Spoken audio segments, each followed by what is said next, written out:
Hey, good morning, good morning. So, out just gonna walk around for a little bit. Got like two messages on my mind. So, I'm gonna start with the first one. So, right now I had the title Too Hot, Too Cold, Just Right. Give me a second.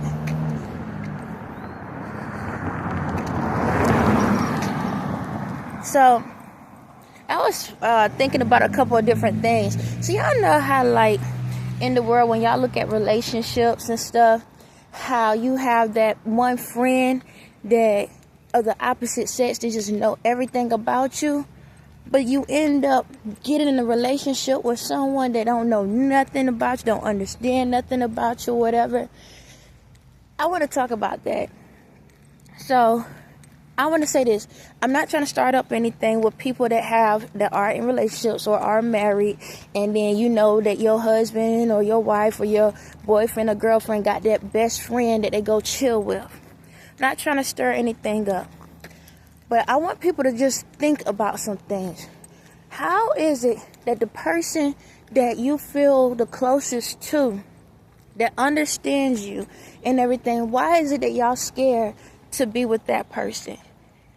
Why are you scared to be with the person that understands the good, the bad, the ugly about you, that makes you feel comfortable? Like what y'all call it, homeboy, home girl. Why you put the word home in it if it don't feel like one? You put that word home, that's my homeboy or that's my homegirl. Now some people use that just frequently like water, just to make it sound easy, but knowing they just out there with randoms. But for the ones that really got that real connect, why y'all scared to be with that person that understand you? Y'all been through the ups, the downs, and everything, but y'all know how to pull it back together. And I thought about it. I said, you know why people don't like to be with that person? Because they scared that if they allow themselves to really be vulnerable and be in that situation, they scared that person will break their heart. And if that person break their heart, they feel like they're going to be broken forever. That's what it boils down to. Hold on.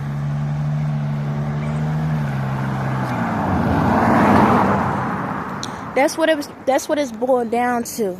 It's like for myself, in my journey, I learned that every time I got around people that we connect, we could click. It wasn't so much of me wanting to be with the person. It could be where you can connect and click. But I start noticing when I start paying attention how guys operate, I'm like, how is it that you want to hang out, you want to chill, and nothing sexual? This is the kicker.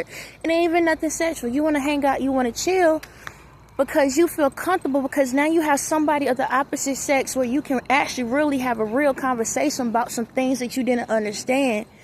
But then at the same time, then you go out and be around a person that's superficial. How many of y'all out here in relationships, men-wise and female-wise, that's so superficial?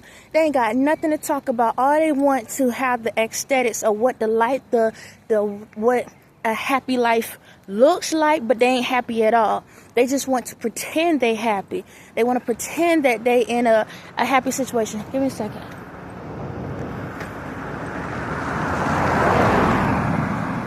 They want to pretend that things are going great.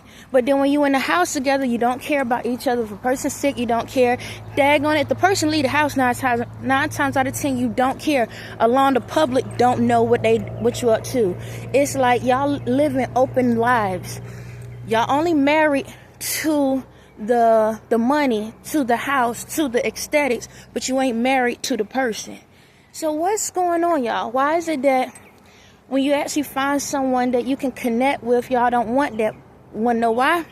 Because the aesthetics on the outside don't match what society standards say it's supposed to look like. That's why.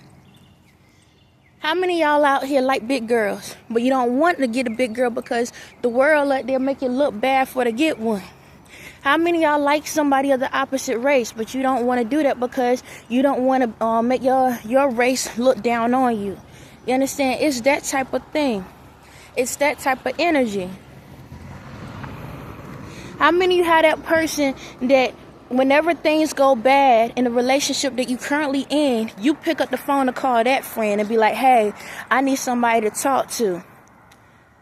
But what's so crazy is when you and that person get into a disagreement, you still talking to the same person. You ain't running back. You literally communicating with that person. So Why is it that y'all have to be scared? Why is it that it's like this? When you have something good, hold on to it. Don't sit back and run to something that loves you less than, how can I say it, where I'm gonna put it like this. I had somebody that told me this a long time ago. They said, if you're in a relationship, make sure that person love you more than you love that person. And it stuck in my head, not because I wanted that. It stuck in my head like this is really how the world operate. Y'all operate as, if you're gonna be in a relationship, you gotta make sure that person is that person is more in love with you, so that your heart don't get broken in the process. But the thing about it is, you break yourself eventually, because you're gonna find out the person that love you so much was the person you're supposed to be with. But the thing about it is, you don't want to give them that love because you want to be able to control something, because you know that when you allow yourself to be vulnerable, what happens? You lose control. And when you lose control, anything can happen, and y'all scared of the possibilities of being happy with someone. So y'all rather dumb it down or dilute the situation just so you can stay in control, so you can manage the situation. So if the person at the start doing something, you do something you don't like, do something, then you can be like, I can walk away freely, because now I can walk away with my mind high and my brain like on a natural high, and then that person is torn down. I ain't gotta be torn down. I hope what I'm saying making sense. Like, lately, all I've been seeing is these celebrities, because I don't watch nothing in my hometown, like your personal media page. I've been seeing nothing but what's on YouTube. Hold on a second.